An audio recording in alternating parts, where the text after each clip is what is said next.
নমস্কার, পশ্চিম মেদিনীপুর থেকে পুতুলের হোম কিচেনে আপনাদের সকলকে জানাই স্বাগত। আশা করি আপনারা সকলেই খুব ভালো আছেন। আমিও খুব ভালো আছি। আজকে আপনাদেরকে তৈরি করে দেখাবো পাকা কুমড়োর কোপ্তা কারি। এটা কাঁচা কুমড়ো দিয়েও হয়, আর পাকা কুমড়ো দিলে আপনাদেরকে পুরো রান্নাটা দেখবেন, বুঝতে পারবেন এতে চিনি দিতে হবে না। আর কাঁচা কুমড়ো করলে একটু চিনি দিতে হবে যখন এটা মেখে আমি কোপ্তাগুলো তৈরি করব। তো রান্নাটাও হয় খুব অসাধারণ, খুব টেস্টি। একবার অবশ্যই এইভাবে কিন্তু তৈরি করে নেবেন। কুমড়ো খেতে গেলেই দেখবেন না, বাচ্চা বয়স্ক অনেকেই না কুমড়ো খেতে চায় না, নাক ছিটকবে। আমার ছেলেও কিন্তু এইভাবে কুমড়ো খেতে চায় না। তো আমি এইভাবে ঘুরিয়ে ফিরিয়ে নানান রকমভাবে যখন রান্না করে দিই, ও বুঝতেই পারে না এটা কুমড়োর তরকারি বলে। তো আপনাদেরকে এই এত সুন্দর রান্নাটা দেখার জন্য অনুরোধ রইল। শেষ পর্যন্ত রান্নাটা দেখবেন আমি কিভাবে করছি।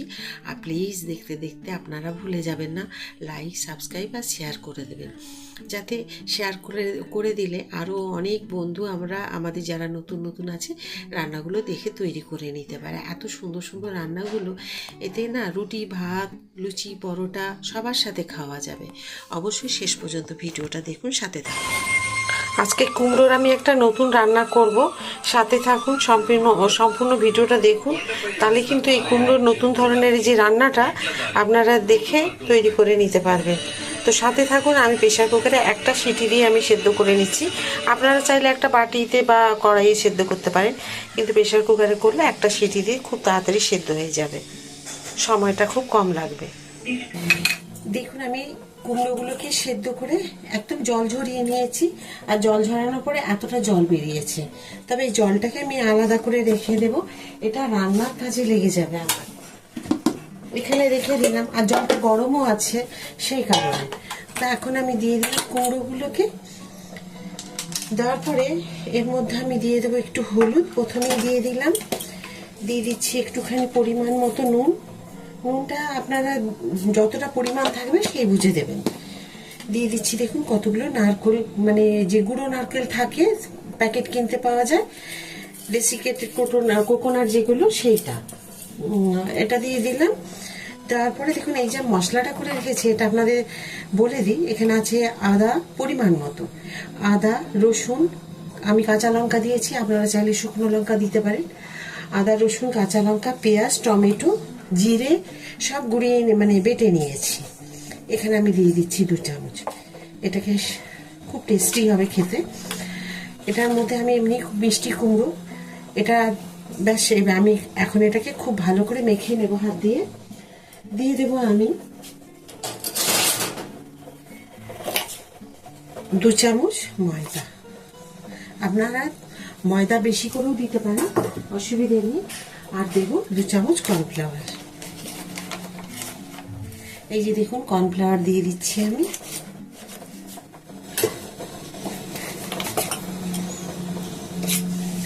আপনারা পুরো কর্নফ্লাওয়ার না থাকলে পুরোটা ময়দা দিয়েও করতে পারেন।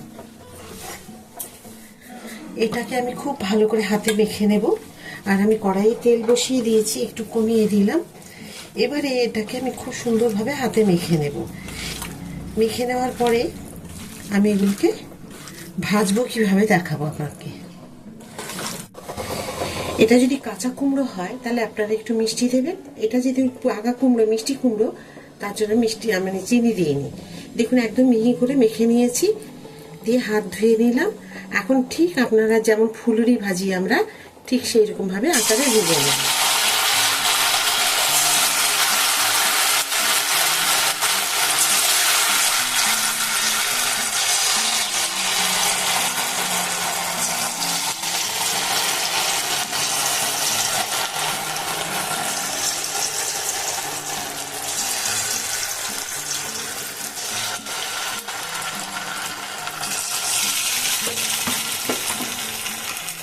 দেখুন আমি এগুলোকে হাই ফ্লেমে ভেজে নিলাম। এগুলো একদমই লো ফ্লেমে ভাজবেন না, তাহলে কিন্তু অনেকটা সময় লেগে যাবে আর ভালো ভাজাও যাবে না। তো এটাকে আমি হাই ফ্লেমে ভেজে আপনাদের দেখিয়ে দিলাম। তো বাকিগুলো সব ভেজে নিই, অনেকগুলোই তো হবে। এই যে দেখুন কি সুন্দর ভাজা হয়েছে। এগুলো কিন্তু ডাল দিয়ে গরম ভাতেও খাওয়া যাবে, আর এর সাথে যদি একটু জোয়ান, মৌরি, একটু কালো জিরে দিয়ে দেন তাহলে চায়ের সাথেও খাওয়া যাবে। মানে এটা সব দিকেই খাওয়া যাবে। এই তরকারিটা এত সুন্দর হবে, তো চলুন আর বাকিগুলো আমি ভেজে নিই। কোপ্তাগুলো আমার সব ভাজা হয়ে গেছে। কুমড়োর যে কোপ্তা তৈরি করলাম আমি, তো এগুলো সব ভেজে আমি তুলে রাখলাম। এতটা তেল লাগবে না, দেখুন সব আমার ভাজা হয়ে গেছে। সাইডে রেখে দিলাম। তেলটাকে আমি খানিকটা তুলে রেখে দেবো সাইডে।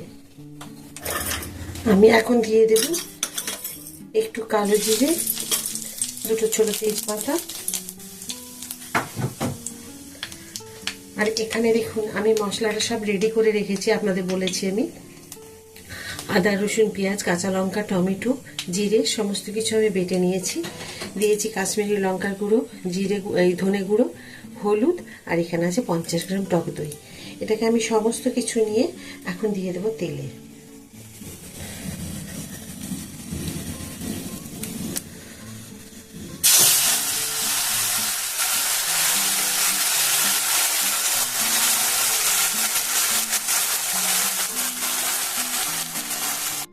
দিয়ে দেবো আমি পরিমাণ মতো নুন, যেটুকু লাগবে, আর দিয়ে দেবো একটুখানি চিনি, কারণ আমি কুমড়োর যখন কোপ্তাগুলো তৈরি করি তখন চিনি দিইনি, তার জন্য আমি এখন 1 চামচ চিনি দিলাম। আর সাথে আর একটু দেবো এই যে তেলটাকে বাড়িয়ে দিলাম, দিয়ে এখন মশলাকে খুব ভালো করে কষিয়ে নেব।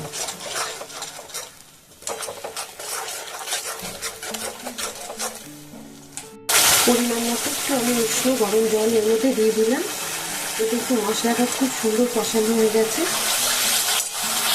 এখন দিয়ে দেবো জল। একটু ফুটে গেলে তারপর কোপ্তাগুলো, কুমড়োর কোপ্তাগুলো আমি দিয়ে দেবো। দেখুন ঝোল একদম ফুটে গেছে। এখন আমি এগুলোকে সব দিয়ে দেবো। আবার 5 মিনিট ফুটে যায় খুব ভালো মতো। আশা করি আজকের এই রান্না আপনাদের সকলের খুব ভালো লেগেছে।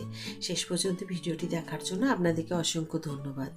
দেখুন এখন আমি দিয়ে দেবো একটু কসুরি মেথি। আপনারা চাইলে ধনে পাতাও দিয়ে দিতে পারেন, কিন্তু কসুরি মেথি দিলে কুমড়োর কোপ্তা কারিতে খুব সুন্দর লাগে। তো আবার মনে করে দেবো, প্লিজ কমেন্ট করতে ভুলবেন না কেমন হয়েছিল আজকের কুমড়োর কোপ্তা কারি। তো এখন আমি দিয়ে দেবো একটু গরম মশলা সবার শেষে। আবার একটা নতুন ভিডিওতে নতুন রান্না নিয়ে চলে আসবো। সবাই খুব ভালো থাকুন। নমস্কার।